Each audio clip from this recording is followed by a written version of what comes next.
पाच क्रमवार समसंख्यांची सरासरी 36 आहे, त्यापैकी सर्वात लहान संख्या ही सर्वात मोठ्या संख्येच्या किती पट आहे, असा प्रश्न विचारलेला आहे।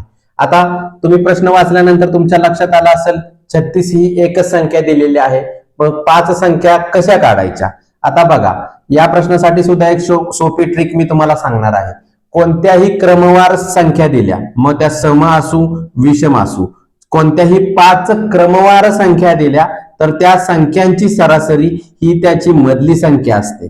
पुन्हा सांगतो एकदा, कोणत्याही पाच क्रमवार संख्या दिल्या, त्या विषम असू किंवा सम असू, कोणत्याही पाच क्रमवार संख्या दिल्या तर त्याची मधली संख्या ही त्याची सरासरी असते।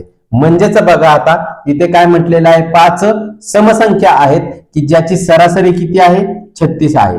आता इथे काय आहेत, समसंख्या आहेत, म्हणजे त्याच्या अलीकडची ही 34 राहील, त्याच्या अलीकडची 32 राहील। आता ही तिसरी झाली, मधली झाली, आता त्याच्या पुढे काय झाली, 38 आणि 40 अशा ह्या क्रमवार संख्या झाल्या।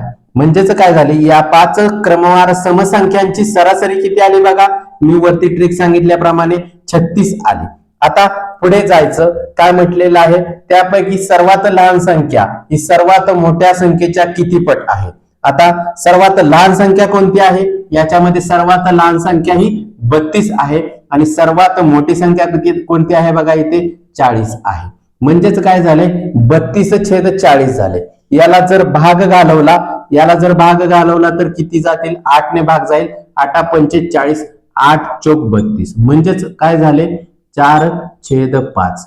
म्हणजेच काय झालं, सर्वात लहान संख्या ही सर्वात मोठ्या संख्येच्या किती पट आहे, 4/5 पट आहे।